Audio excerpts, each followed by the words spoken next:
said earlier, if it's anything to go by with the races earlier today and Ushtigov taking the men's competition, there's some exciting, close racing coming up. Well, here is the first of the quarterfinals.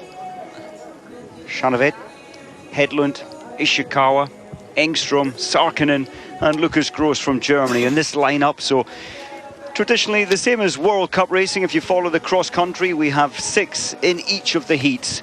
By right, the 2 fastest go through, and then as the competition progresses, the 2, well, they're called lucky losers, the 2 fastest losers, if you like, then also go through into the semi-final, and the fastest 6 into the final itself. So a long way to go here. We start with the men's, and then we'll lead on in with the women. So all coming up to 3:30 local time here in Val di Fiemme.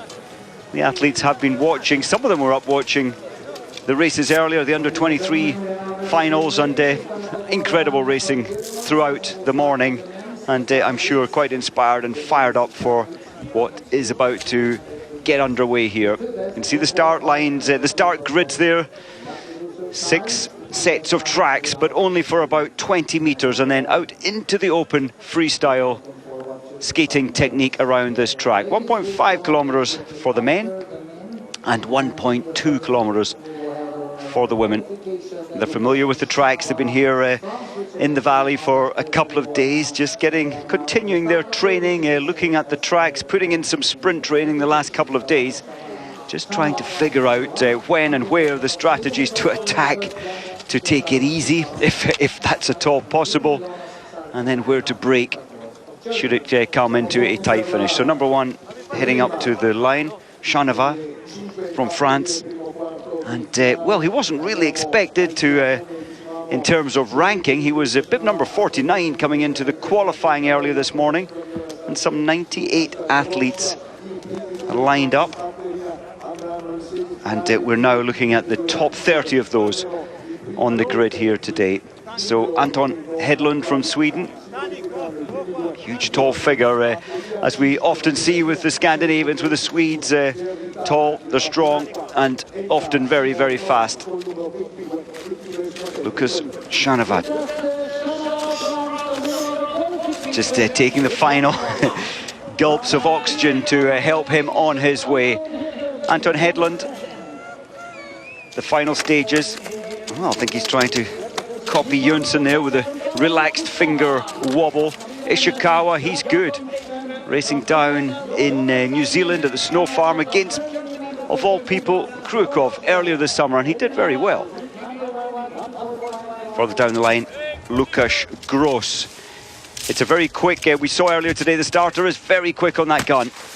So they're off, he brings them to the line, he doesn't hold them for long at all. And I suppose the method in that is to prevent jump starts or false starts, but all clean, all tidy, all the way. First time of asking. Chanavat deciding with his bib number 1 that he has the confidence to lead this one out.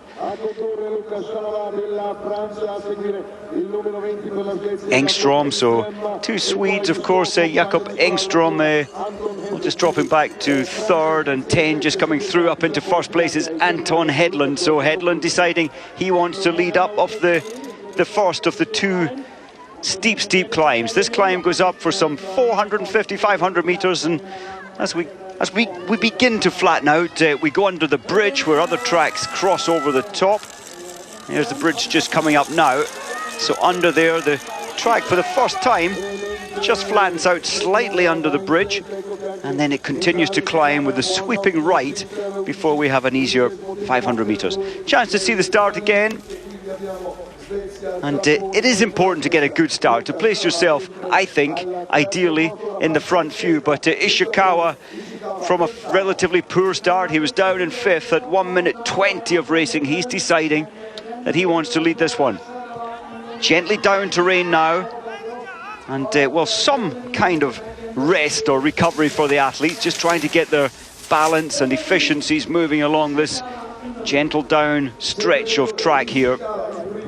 300 meters, this gentle slope, before you can see in the far distance there the right-hander Now, there was some pushing there from Anton Hedlund as he tried to go past, and he went past with a huge amount of speed. Great strategy. I think this is a very clever move to pick his pace up down into this fastest part of the track.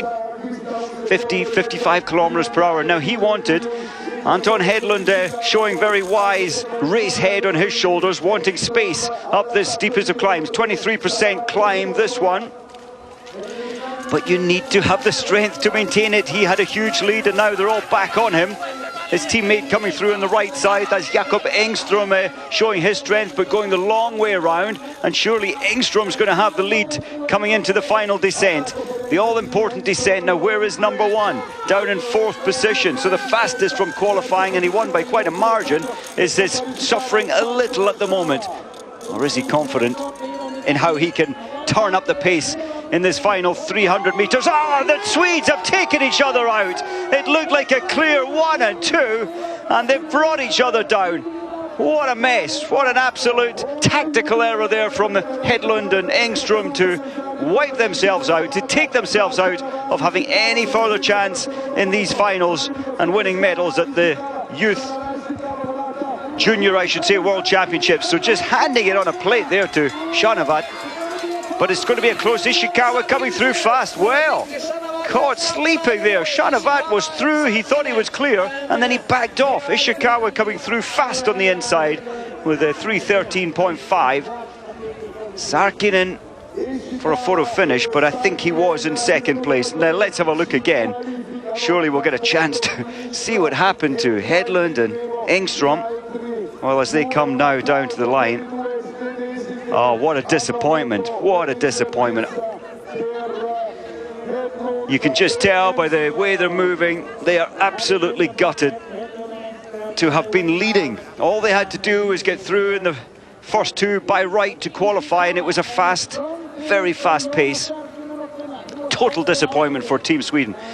Now, this was earlier, a little bit of shoving and pushing the energy of Anton Hedlund as he flew around this bend. Now, who took who out? Oh, I think it was the skis of Engström just went underneath Hedlund's right ski, and there you go, brought him down.